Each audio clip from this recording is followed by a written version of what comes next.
नमस्कार, आपके साथ हूं मैं खुशबू मनोरमा मिश्रा और आप देख रहे हैं इंडिया न्यूज। ट्रंप का बयान और दुनिया में घमासान। अमेरिका के राष्ट्रपति डोनाल्ड ट्रंप ने साफ कर दिया है कि ईरान के खिलाफ जंग जारी रहेगी। दावा यह भी कि ईरान की सैन्य ताकत टूट चुकी है, मिसाइल प्रोग्राम तबाह हो चुका है और परमाणु बनने का सपना कुचल दिया गया है। लेकिन सवाल यह है, क्या वाकई सब खत्म हो गया है या सिर्फ शुरुआत है और एक बड़े युद्ध की तरफ बढ़ते हुए ये कदम है? जी हाँ, इतिहास गवाह है, जब किसी देश को कमजोर बताया जाता है तो उसका पलटवार सबसे खतरनाक होता है। और ईरान की तरफ से आ रहे तेवर बता रहे हैं कि कहानी अभी खत्म नहीं हुई है। जी हाँ, इसी बीच एक और एंगल भी सामने आया है, भविष्यवाणी। ज्योतिषाचार्य दावा कर रहे हैं कि मिडिल ईस्ट में आग और भड़क सकती है और इस बार असर सिर्फ एक क्षेत्र तक सीमित नहीं रहेगा बल्कि पूरी दुनिया हिलेगी। जी हां, होर्मुज स्ट्रेट जहां से दुनिया की ऊर्जा गुजरती है, अब इस जंग का सबसे बड़ा केंद्र बन चुका है। अगर यहां टकराव हुआ तो सिर्फ युद्ध नहीं बल्कि वैश्विक आर्थिक संकट भी तय है। तो क्या ट्रंप का जीत का ऐलान असली जीत है या फिर एक खतरनाक भ्रम?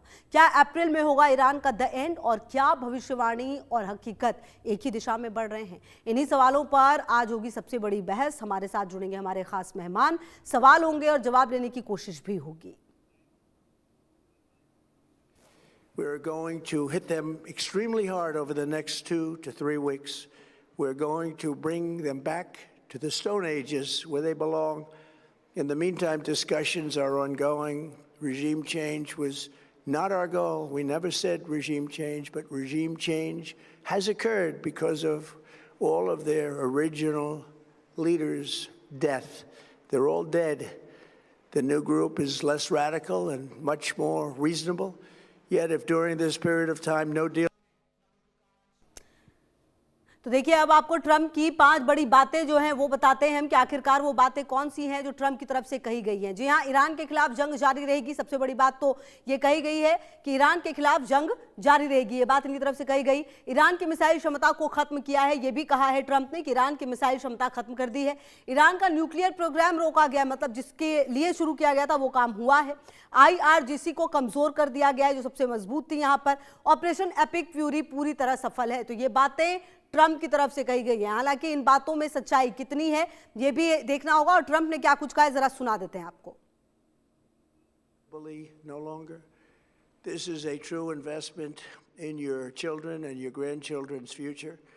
The whole world is watching and they can't leave the power, strength and brilliance. They just can't believe what they're seeing. They leave it to your imagination, but they can't believe what they're seeing, the brilliance of the United States military. Tonight, every American can look forward to a day when we are finally free from the wickedness of Iranian aggression and the specter of nuclear blackmail.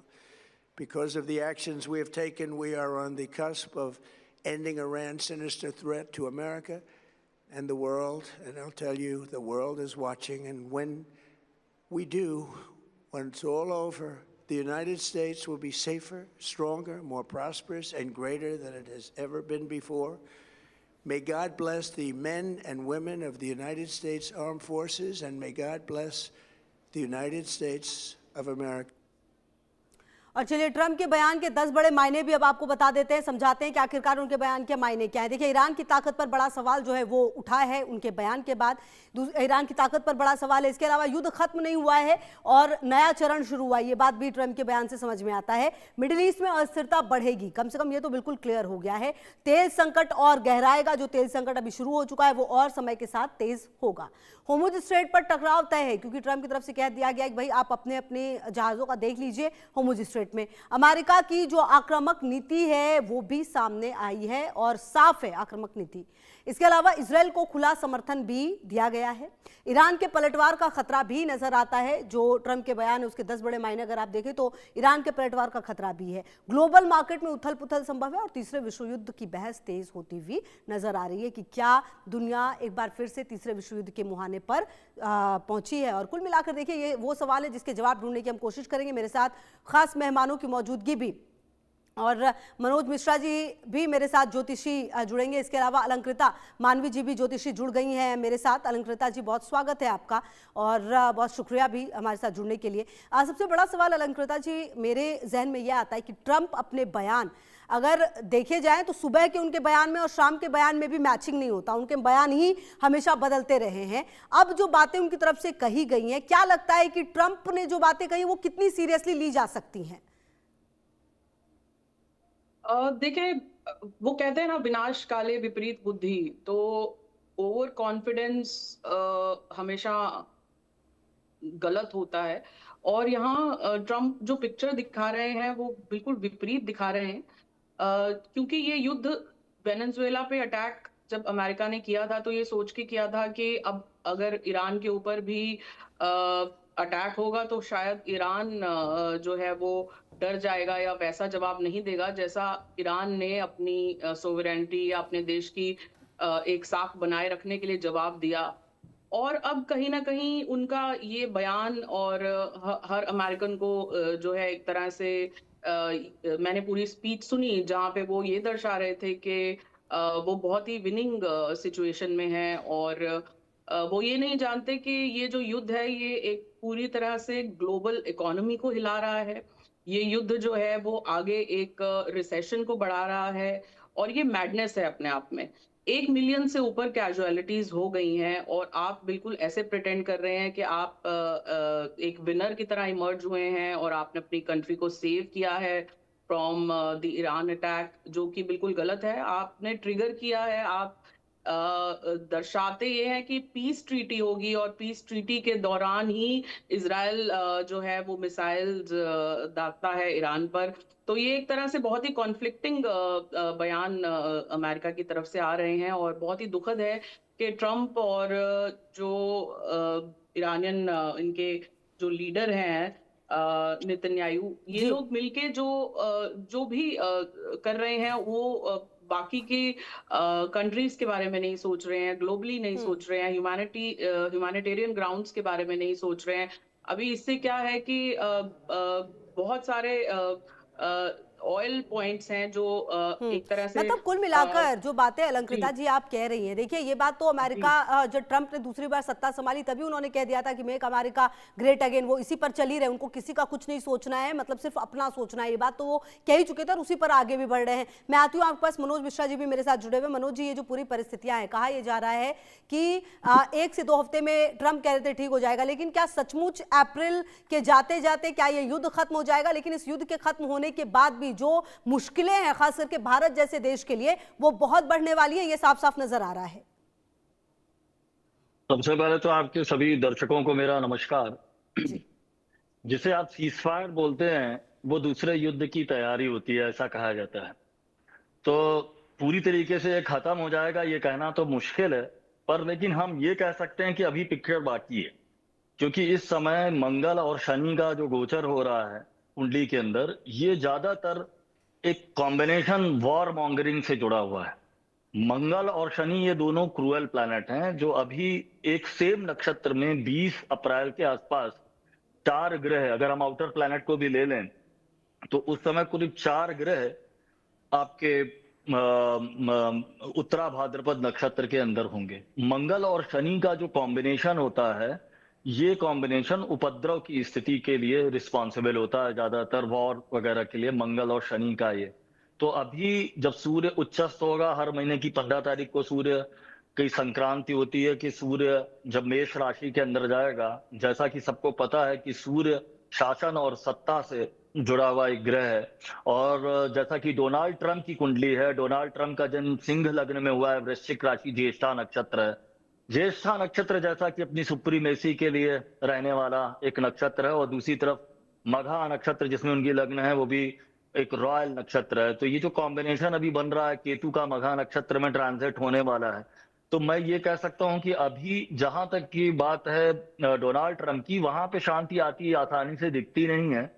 क्योंकि उनके कुछ निर्णय जो हैं ये long term के लिए जो करेक्शन हो रहा है अभी, ये जो आपका जो जितने भी गल्फ कंट्रीज हैं, यूएई का जितना भी जो मिडिल ईस्ट है, यहाँ पर एक ये लॉन्ग टर्म का करेक्शन है, ये एक दिन की बात है नहीं। तो अभी मैं यही कह सकता हूं कि मंगल और शनि का जो ट्रांजिट अभी बाकी है, जो दोनों एक ही राशि में कंजंक्ट हो रहे हैं, जब ये डिग्री टू डिग्री कंबस्ट हो जाएंगे, उस समय जब तक ये क्रॉस नहीं हो जाता है, मंगल शनि को क्रॉस नहीं कर सकता है, तब तक हम ये नहीं कह सकते कि युद्ध पूरी तरीके से समाप्त हो जाएगा। जी बिल्कुल ठीक है, मैं आती हूँ मनोज जी आपका। सच्चा अलंकृता जी, ये जो पूरी परिस्थितियां हैं इसको देखते हुए भारत और भारत के लोगों के लिए कितनी मुश्किलें बढ़ने वाली है, क्योंकि कहीं ना कहीं जो किल्लत है जिसका जिक्र लगातार किया जा रहा है वो दिखनी कभी कभी शुरू भी हो जाती है, हालांकि बीच में सब कुछ लगता है बैलेंस है, लेकिन अगर लंबे समय तक इस तरह की परिस्थिति रही तो मुश्किल हो जाएगा। यहाँ के लोगों के लिए जो महंगाई है वो बढ़ेगी, सीधा सीधा जो जेब का खर्च है वो बढ़ेगा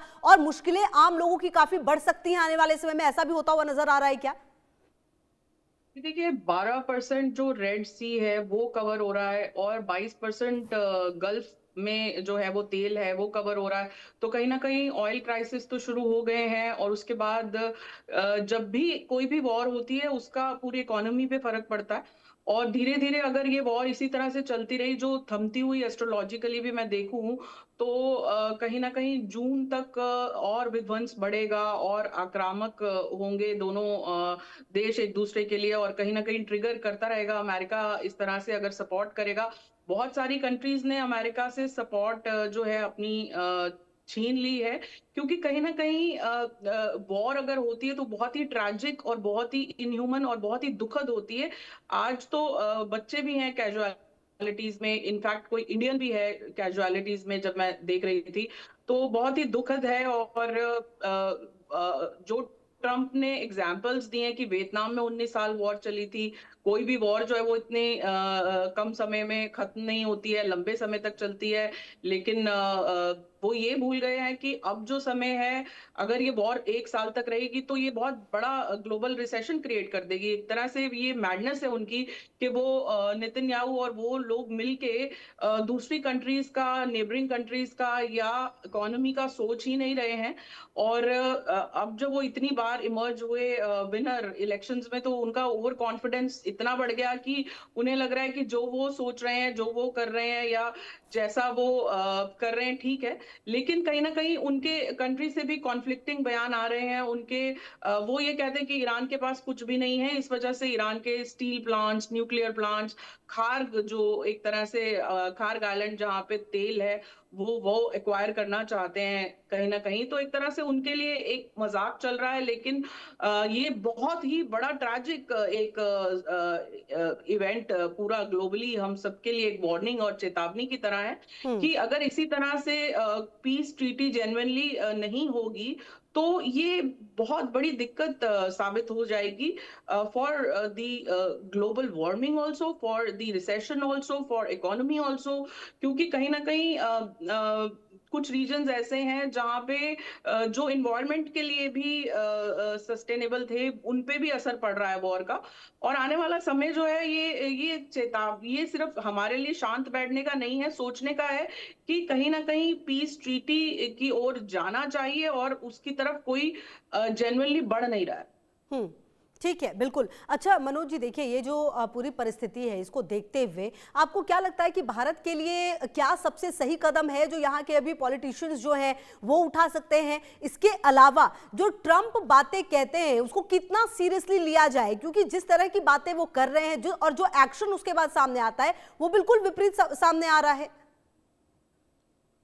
देखिए, जो डोनाल्ड ट्रंप जो कुछ भी बोल रहे हैं वो ऐसा नहीं है कि वो इतने बड़े पॉलिटिकल लीडर है, वो कुछ भी बोल दे रहे हैं। कुंडली के अंदर या किसी व्यक्ति के जीवन के अंदर सिचुएशंस बनती हैं, जैसा कि उनका जन्म ज्येष्ठा नक्षत्र में हुआ है। अभी तक के जो आप अगर डेटा एनालिसिस करेंगे, जितने भी पॉलिटिकल लीडर जिनका संबंध ज्येष्ठा नक्षत्र हुआ है, उनके कार्यकाल के बीच में कोई ना कोई बड़ा युद्ध देखा गया है। जैसे अपने यहाँ अटल बिहारी वाजपेयी का जन्म ज्येष्ठ नक्षत्र में हुआ था, उस समय कारगिल हुआ था। उसी तरीके से अगर हम डोनाल्ड ट्रंप का देखें तो इनका जन्म 14 जून 1946 का है।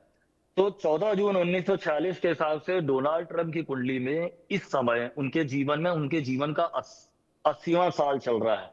ठीक है, तो ये साल इनके लिए काफी महत्वपूर्ण इस सेंस के अंदर है जो अभी सिचुएशन बनी हुई हैं। क्योंकि न्यूमरोलॉजी के अंदर अगर हम ज्योतिष से देखें अभी, तो जब भी ये जो 26 नंबर का जो आंकड़ा बनता है, जब कभी भी, जो मैंने पीछे भी आपके यहाँ जो टीवी के ऊपर एक बार इसमें बताया है कि जितने भी अपहीवल की घटनाएं हुई हैं, 26/11 हुआ, 26 दिसंबर को अर्थक्वेक आया था, फिर 26 तारीख को ये 2003 में ईरान के अंदर ही अर्थक्वेक आया था, 26 जनवरी को गुजरात में आया था। ये जो 2026 है और डोनाल्ड ट्रंप का जो 80 साल चल रहा है, उनकी उम्र का 80वां साल चल रहा है, तो मैं ये कह सकता हूं कि 14 जून तक जब तक ये अपना बर्थडे पूरा नहीं कर लेते हैं, तब तक इनके जीवन का ये जो स्थिति है, जो युद्ध है, ये कहीं ना कहीं पे एक बहुत बड़ा ही एक मतलब एक रिमार्केबल युद्ध साबित होने वाला है। क्योंकि अभी जो ग्रह स्थितियां बन रही हैं, जिसमें अभी मंगल और शनि का कंबस्ट होना बाकी है, जो 20 अप्रैल के आसपास स्थिति बनेगी,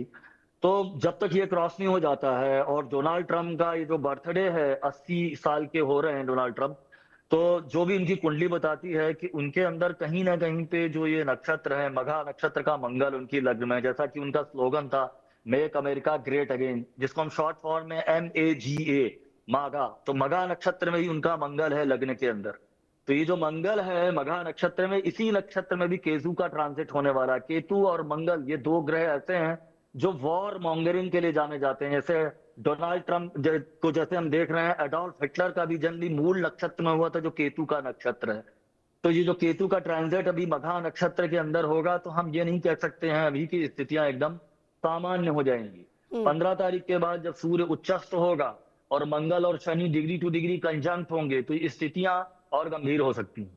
और बिल्कुल। इसमें विशेष प्रभाव ऑयल और नेचुरल गैस, जिसका कारक शनि को माना गया है, उस पे विशेष प्रभाव पड़ने की संभावना है, ये होके रहेगा।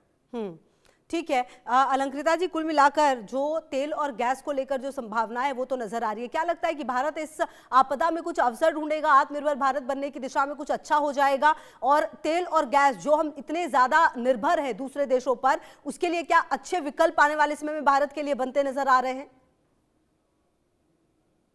देखिए, वॉर कहीं पे भी हो और नेबरिंग कंट्रीज में हो, तो कभी भी वो इंसानियत के लिए सही नहीं होती। और ऐसे में सिचुएशन जो है वो हम वर्स मान सकते हैं फिलहाल की। और वैसे भी मैंने पहले भी अपनी प्रिडिक्शंस में शुरुआत में ही कहा था कि वॉर होगी इस साल। और अब तो देखिए, कहीं ना कहीं चाइना जो है वो ईरान को सपोर्ट कर रहा है, और इधर से अमेरिका, इजराइल और कुछ कंट्रीज एक साथ हो जाएंगी। तो एक तरह से सिचुएशन वर्ल्ड वॉर 3 जैसी जब बनेगी, और अब इंडिया की सिचुएशन ऐसे में, तो एक तरह से वो फंस गया है। वो चाह के भी जो है वो एक तरह से पूर्ण रूप से सपोर्ट भी नहीं कर सकता। लेकिन ये अच्छी बात है कि हमारा सुरक्षा और डिफेंस बहुत स्ट्रांग है। और कहीं ना कहीं से अब ईरान ने ये बयान दिया है कि कहीं ना कहीं हमारे लिए जो तेल है, उनकी तरफ से वो जो 5 कंट्रीज है उनमें से इंडिया का नाम भी शुमार है। तो कहीं ना कहीं इंडिया सेफ जोन में रहेगा। लेकिन कहीं ना कहीं अब इकोनॉमी पे उसका इनडायरेक्ट असर तो हम सभी को देखने के लिए मिलेगा। और कोई भी वॉर होती है तो आम इंसान या मिडिल क्लास के लिए सबसे ज्यादा दिक्कतें बढ़ती हैं। और बाकी तो जो कंट्री के रूलर्स हैं या कंट्री को रूल कर रहे हैं, उनको तो इस चीज से कोई फर्क नहीं पड़ता। कहीं ना कहीं ट्रम्प का एक बयान होता है और मार्केट क्रैश कर जाती है, फिर दूसरा बयान आता है तो मार्केट पे असर पड़ता है। तो कहीं ना कहीं स्टॉक मार्केट पे और इकोनॉमी पे इसका असर पड़ता है। और इधर से ट्रम्प को इसका क्या फर्क पड़ता है? उन्होंने तो खाली बयान दिया, अपनी कंट्री की तरफ से बयान दिया। और इंडियन सिचुएशन देखिए, अमावस्या अब 17 तारीख को आएगी, कल पूर्णिमा थी। और पूर्णिमा के अगले दिन ही देखिए ये एक तरह से अंधेर पक्ष शुरू हुआ, और आज विध्वंस जो है वो बढ़ गया। तो कहीं ना कहीं कॉन्फ्लिक्टिंग बयान अमेरिका की तरफ से आ रहे हैं। वो दिखाता पीस ट्रीटी के बारे में है और करता उससे विपरीत है। और जब बात पीस ट्रीटी की चल रही होती है तो इधर से मिसाइल अटैक उनके न्यूक्लियर साइट्स पे पड़ रहे होते हैं ईरान की। तो ईरान अपनी साख बनाने के लिए, अपनी कंट्री को सेफगार्ड करने के लिए जो उसने अपना जज्बा दिखाया है, और अब उसका भुगतान कहीं ना कहीं अमेरिका को भी करना पड़ेगा और नेबरिंग कंट्रीज को भी करना पड़ेगा। तो ऐसे में जो AIEI है या अमेरिका को सुननी चाहिए। पूरी जो वर्ल्ड पीस हमारी एसोसिएशंस हैं, वर्ल्ड पीस AIEI है, उसके बारे में बैठ के कुछ चिंतन मनन अब उनको करना पड़ेगा। लेकिन क्योंकि एस्ट्रोलॉजी इतनी स्ट्रांग है, वो अपने आप में साइंस है, जब अब ये सूर्य का साल था, मंगल जो है अब शनि के साथ साथ मीन राशि में जाएंगे, तो और भी सिचुएशन कॉन्फ्लिक्टिंग बनेगी, क्योंकि सारे ग्रह आपस में ये एक तरह से लड़ रहे हैं और एग्रेशन को और कॉन्फ्लिक्ट को बढ़ा रहे हैं। इसलिए आप देख रहे हैं कि हवा में मिसाइल्स, ये जो युद्ध है ये आकाशिक है, ये हवा में है, और एक तरह से डी कैप्टिवेटिंग मिसाइल्स दोनों तरफ से हो रही हैं। जी। और इसका असर पहले अभी कैजुअलिटीज 1 मिलियन से ऊपर चली गई हैं, बच्चों पे भी पड़ रहा है, और कुछ इंडियंस जो वहां पे हैं, आज एक इंडियन की भी निधन की खबर हमें सुनने को मिली है। तो ये एक तरह से मैडनेस है, बहुत बड़ी वाली बिल्कुल। मैडनेस है, जिसके बारे में बहुत ही गहरा चिंतन मनन हम सभी को करना चाहिए, बिल्कुल। और प्रेयर्स देखिए, करनी ये चाहिए, बात और तो इस तय युद्ध है को कि युद्ध कभी भी किसी बिल्कुल के लिए भी फ्रूटफुल नहीं होता है, और किसी भी बिल्कुल तरीके से युद्ध हो तो उसका असर जाने अनजाने आप पर पड़ेगा ही पड़ेगा, चाहे वो पॉजिटिव हो या फिर नेगेटिव हो। बहुत शुक्रिया मनोज जी आपका भी, और अलंकृता जी जुड़ने के लिए। बहरहाल देखिए, अब देखना तो ये है कि आने वाले समय में क्या ये युद्ध अब रुक जाएगा, और अगर खत्म भी हो जाता है तो आप समझिए कि जो इसके परिणाम है उसके बाद भी नजर आएंगे, और परिस्थितियां अनुकूल होने में वक्त लगेगा, खास करके भारत जैसे देश के लिए जहां पर इतनी बड़ी जनसंख्या रहती है। लगातार नजर है तमाम खबरों पर।